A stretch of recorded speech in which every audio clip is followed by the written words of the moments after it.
It's the year 2020, and one of the biggest, oldest, most famous companies on the entire planet is about to completely fall apart.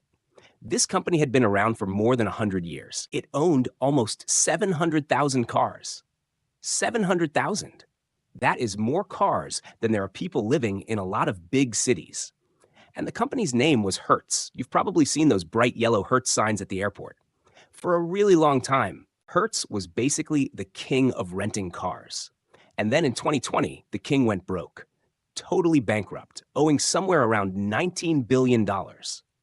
Billion, with a B. Now hold on a second. Renting out cars sounds like the easiest business in the whole world, right? You buy a car, somebody borrows it for the weekend, they bring it back, and they hand you money. Boom. Easy. So how in the world does a giant company that does exactly that suddenly explode and lose everything? That, my friends, is what this whole video is about. The sneaky, secret way that rental car companies actually make their money. And I mean sneaky, because here's the twist, and I need you to stick with me on this one. Renting out the car is almost the least important part of how these companies get paid. There are hidden little tricks happening right behind that rental counter that most people walk past and never even notice. And once I show them to you, I promise you are never going to look at a rental car the same way ever again. Here's how big this really is. Renting cars is not some tiny little business. Around the world, it's worth over $140 billion. And yet, here's the crazy part. For every $100 a rental company takes in, the owner might only get to keep about 5 or 10 of those dollars as actual profit. Everything else gets eaten up by costs. So the big question is, if they only keep a few dollars out of every 100, how does anybody get rich doing this?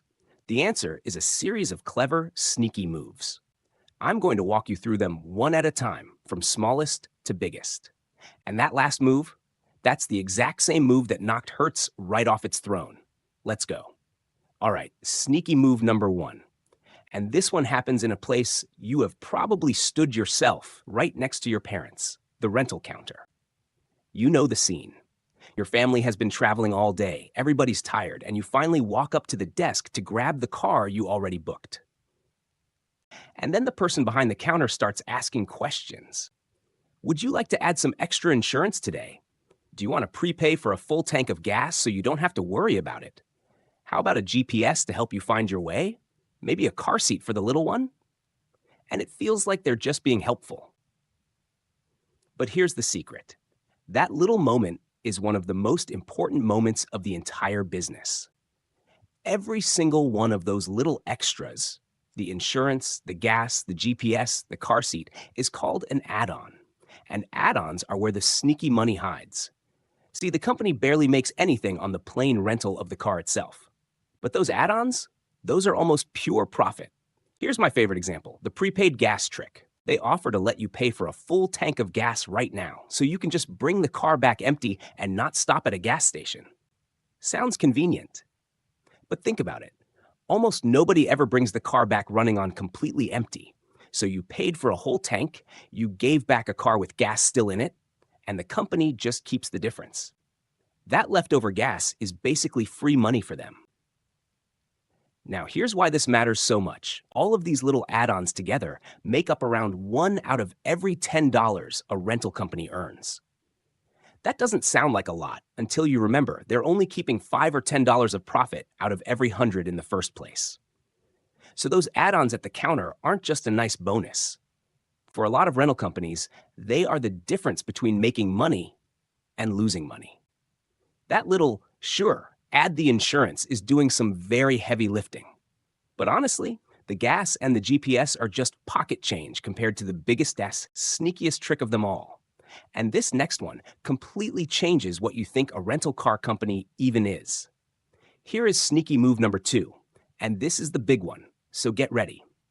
A rental car company is not really a rental car company. It's a used car dealership wearing a costume. Let me explain, because this blew my mind the first time I understood it. It all starts with how they buy the cars. Rental companies don't walk into a dealership and buy one car at a time, like your family would. They buy cars by the thousands. And when you buy that many cars at once, the car makers give you a giant discount because they love selling a huge batch all at the same time. So right off the bat, the rental company gets its cars way cheaper than a normal person ever could. That's step one. Buy low. Then they rent that car out for a while, usually only about a year, sometimes even less, until the car has been driven around 20 or 25,000 miles. During that year, people pay to rent it over and over, and that money rolls in.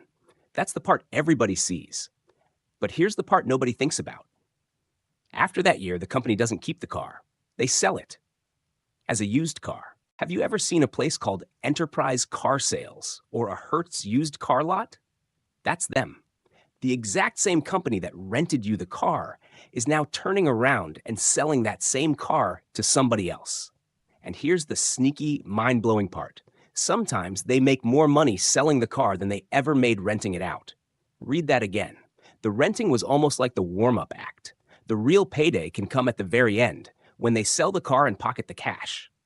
So this whole time, when you thought you were dealing with a rental company, you were secretly dealing with a company that buys cars cheap in giant batches, uses them for a year to collect rental money, and then sells them off for even more. They're not really in the renting business. They're in the buying and selling business. And the renting is just the middle chapter. Pretty sneaky, right? But for this whole magic trick to actually work, there's one number the owner stares at all day, every single day. And if that number ever slips, the entire plan can come crashing down. So let's talk about it. Sneaky move number 3 is really more of a secret rule. And the rule is this: a rental car has to be out on the road being used almost all the time. In the business, they call this utilization, which is just a big word for how often the cars are actually rented instead of sitting around. And the magic number they're chasing is somewhere around 80%. That means out of every 10 days, they want each car rented out for about 8 of them. Why do they care so much? Because a car that is just sitting in a parking lot is not making money. It's losing money. I like to think of a parked rental car as a little money vampire. Even when nobody is driving it, it's still quietly draining cash. Here's why. The company still has to pay to insure it, whether it moves or not. They still have to keep it clean and fixed up. And worst of all, the car is slowly becoming worth less and less every single day just from getting older. So a car sitting still is like an ice cream cone melting in the sun. Every minute you're not eating it, you're losing it. This one rule explains so much of what rental companies do. Ever notice how renting a car gets super expensive during busy holidays? That's them raising prices because they know their cars will be busy and they want to make the most of it. Ever wonder why they push those add-ons so hard? Because they need every rental to squeeze out as much money as possible. They even drive cars from one city to another just to make sure the cars end up where the customers are. It's all one big battle to keep those money vampires from sitting still. Every idle car is a tiny leak in the boat, and their whole job is to keep patching the leaks. And here's where it all comes together, because that little ticking money vampire clock we just talked about, now imagine it, not for one car, but for almost 700,000 cars all at once. That is exactly the trap our old friend Hertz fell into. So let me finally tell you how the giant fell. Here's the last piece of the puzzle, and it's the scariest one. To buy those hundreds of thousands of cars, rental companies don't use their own piggy bank. They can't. It costs way too much. So instead, they borrow gigantic piles of money. Remember that $19 billion of debt Hertz had? That's borrowed money they used to buy their enormous fleet of cars. And here's the thing about borrowed money. You have to keep paying it back, no matter what. It doesn't take a vacation. It doesn't care if you're having a bad month. The bill comes every single time. Now, the whole plan only works if 2 things stay true. Number 1, people keep renting the cars so money keeps coming in. And number 2, the cars stay worth a decent amount of money so that when the company sells them at the end, they get enough cash to pay off what they borrowed. As long as both of those things hold up, the machine keeps humming along. Then came 2020. And almost overnight, both of those things broke at the exact same time. Suddenly, people all over the world stopped traveling. Airports went quiet. And that meant those 700,000 cars stopped getting rented. Remember the money vampires? Now picture almost 700,000 of them, all sitting still, all draining cash, all at once. Money stopped coming in, but those giant loan payments still due every month, right on time. And here's the part that really finished the job. Because so many people were selling cars and nobody was buying, used cars suddenly became worth a lot less. So Hertz's big master plan, the one where they sell the cars at the end to pay off their debt, fell apart too. The cars they were counting on to bail them out were suddenly worth way less than they'd planned. So think about the trap they were in. No rental money coming in, loan payments still going out, and their emergency backup plan, selling the cars, was broken too. There was no way out. And that is how a company that was more than 100 years old, that owned almost 700,000 cars, ran out of money and went bankrupt. Not because renting cars is a bad idea, but because the sneaky, clever, borrowed money machine that makes it all work is way more fragile than it looks from the outside. So let's zoom all the way back out, because now you know the secret. A rental car company looks simple. You just borrow a car and bring it back, right? But underneath, there's a sneaky little money machine humming away. They buy cars super cheap by grabbing thousands at once. They collect rental money for about a year. They quietly cash in at the counter with add-ons like insurance and prepaid gas. Then they sell the car for even more money at the end, sometimes making their biggest profit right there. And the whole time, they're fighting to keep every single car out on the road because a parked car is a money vampire draining them dry. It's clever, it's sneaky, and when everything goes right, it works beautifully. But it all runs on borrowed money and a bet that the good times keep rolling.